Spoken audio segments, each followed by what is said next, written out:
Friends, this is one of the important video. ఏంటంటే మనం జేఈకి సంబంధించి జేఈ మెయిన్స్ నుంచి అడ్వాన్స్డ్ ఎగ్జామినేషన్ డేట్స్, అలాగే ఈ అడ్వాన్స్డ్ ద్వారా ఉన్నటువంటి ఐఐటి సీట్లు, అలాగే ఈ నంబర్ ఆఫ్ సీట్లు ఎంత పెంచుతున్నారు ఈ ఇయర్ అనే దాని గురించి అయితే మనం వీడియో డిస్కస్ చేస్తాం. సో బేసిక్గా జేఈ మెయిన్స్ సెషన్ 2 రిజల్ట్స్ కూడా వచ్చేసాయి. సో ఈవెన్ సెషన్ 2 నుంచి సెషన్ 1 అండ్ సెషన్ 2 టోటల్గా మనకు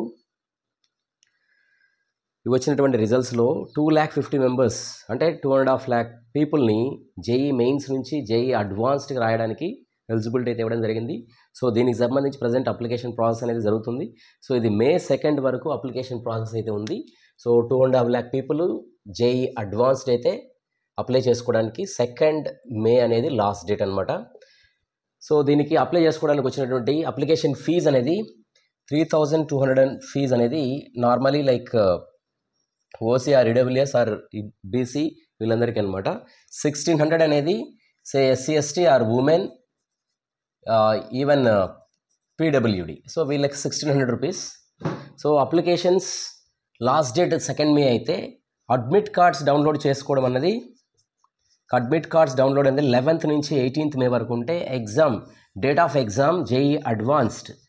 so date of exam is on 18th May. So ఈ అడ్వాన్స్ సంబంధించి ఏదైనా మీకు మాక్ టెస్ట్లు కావాలనుకుంటే ఈవెన్ ఫ్రీ మాక్ టెస్ట్లు కూడా even we are providing. So if you want you can check in the description box. అలాగే మీకు ఈ ఐఐటికి సంబంధించి జోసా కౌన్సిలింగ్ సంబంధించి ఈవెన్ మీకు ఏదైనా మెంటర్షిప్ కావాలి లేదా కెరీర్ గైడెన్స్ కావాలనుకుంటే so you can approaches. So నేను కింద మీకు డిస్క్రిప్షన్ బాక్స్లో ఒక గూగుల్ ఫామ్ ఇస్తాను, గూగుల్ ఫామ్లో ఫిల్ చేయండి. ఈవెన్ నేను లింక్ కూడా మీకు ప్రొవైడ్ చేస్తున్నాను, directly you can see that. So JEE advanced ఉన్నటువంటి మీకు జోసాలో ఉన్నటువంటి ప్రొసీజర్ ఇవన్నీ కూడా మీకు మెంటర్షిప్ అయితే ఇవ్వడం జరుగుతుంది. సో 1-to-1 కాంటాక్ట్స్ కూడా ఉంటాయి, రైట్. సో అలాగే ఈ జేఈ అడ్వాన్స్డ్ ఎగ్జామినేషన్ డేట్ అనేది 18th May అన్నప్పుడు ఇక్కడ మీకు పేపర్ 1, పేపర్ 2 2 ఎగ్జామ్స్ మార్నింగ్ షిఫ్ట్లో 9 to 12 ఒక ఎగ్జాము, 2:30 to 5:30 పేపర్ 2 ఎగ్జామ్ అయితే ఉంటుంది.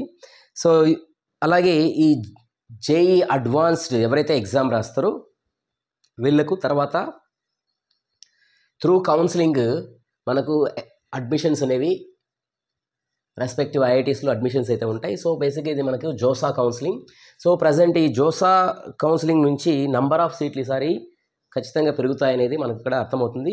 సో బేసిక్గా మరి నంబర్ ఆఫ్ సీట్లు ఐఐటీల్లో ఎన్ని పెరుగుతున్నాయి, అలాగే మనకు ఎన్ఐటీస్ IITస్లో ఎన్ని పెరుగుతున్నాయి అనే దాని గురించి మనం ఒకసారి చూసినప్పుడు బేసిక్గా ఎందుకు పెరుగుతున్నాయి అంటే ప్రజెంట్ ఉన్నటువంటి టెక్నాలజీ, రీసెంట్గా ఉన్నటువంటి డెవలప్మెంట్స్లో ఆర్టిఫిషియల్ ఇంటెలిజెన్స్ అనేది one of the major related key role అనేది ప్లే చేస్తుంది in many of the courses. Okay, so కాబట్టి ఏఐ బేస్డ్ ఉన్నటువంటి కోర్సెస్ అనేవి ఖచ్చితంగా ఉండాలి అనేది ఇక్కడ one of the important key factor అనమాట. సో కాబట్టి ఈ ఆర్టిఫిషియల్ ఇంటెలిజెన్స్ రావడం వల్ల ఉన్నటువంటి కోర్సెస్ వల్ల మనకేంటంటే ఐఐటీస్లో సుమారు ఒక 500 సీట్స్ వరకు పెరిగే అవకాశం అయితే ఉంది. ఐఐటీస్లో 500 సీట్స్ పెరిగే అవకాశం ఉంది. అలాగే ఎన్ఐటీస్ IIITస్లో 900 సీట్స్ వరకు పెరిగే అవకాశం ఉంది అనేది మనకి ఇక్కడ అర్థమవుతుంది. సో ఓవరాల్గా ప్రజెంట్ మనకు జోసా కౌన్సిలింగ్ నుంచి 23 ఐఐటీస్లో 17,740 సీట్స్ అనేవి ఉన్నాయి. సో ఈ 17,740 సీట్స్కి ప్లస్ అడిషనల్గా మనకు ఈవెన్ లాస్ట్ ఇయర్ కూడా ఒక 350 వరకు కూడా దీనికి అడిషనల్గా అయితే పెంచారు. సో అపార్ట్ ఫ్రమ్ దాట్ ఇంకా ఒక 500 అయితే పెరుగుతాయి. సో ఇట్స్ అరౌండ్ ఒక 19,000 రేంజ్ వరకు అయితే సీట్లు అనేవి వచ్చే అవకాశం ఉందనేది మనకు ఇక్కడ అర్థమవుతుంది. So that is in IITs. Okay, so అలాగే మళ్ళీ మనకు ఈ ఎస్పెషల్లీ మన ఐఐటి తిరుపతిలో రీసెంట్గా మనకు 244 సీట్స్ అనేవి ఉంటాయి. ఇక్కడ ఇంకొక ప్లస్ 10 సీట్స్ అనేవి యాడ్ చేయడం జరిగింది. సో అది 254 అనమాట.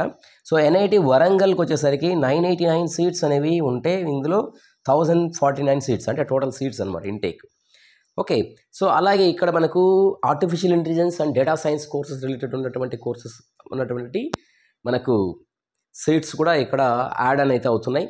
అలాగే మీకు ఈ Hyderabad central university HCU. So ఇది HCUలో మనకేంటంటే 40 సీట్స్ ఉన్నాయి.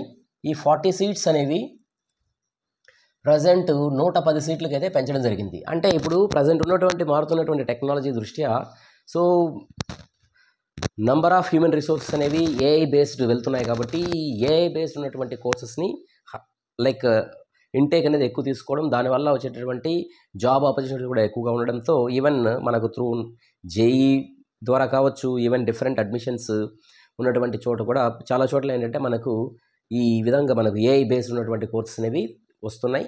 సో కాబట్టి ఇది one of the good opportunity. So the students బేసిక్గా మీకు ఏంటంటే బెస్ట్ కాలేజ్ని సెలెక్ట్ చేసుకోండి, బెస్ట్ కోర్స్ని సెలెక్ట్ చేసుకోండి. కోర్స్ ఇంపార్టెంటా, కాలేజ్ ఇంపార్టెంటా, ఇలాంటి వీడియోస్ కూడా నేను చాలా అయితే మీకు చేశాను. ఒకసారి చూసుకోండి. There are number of videos in our playlist. Okay, so please go through them. Then if you have any doubts just put in a comment box, or you can take a mentorship, or even for any online classes also, right? Wish you good luck. Thank you very much.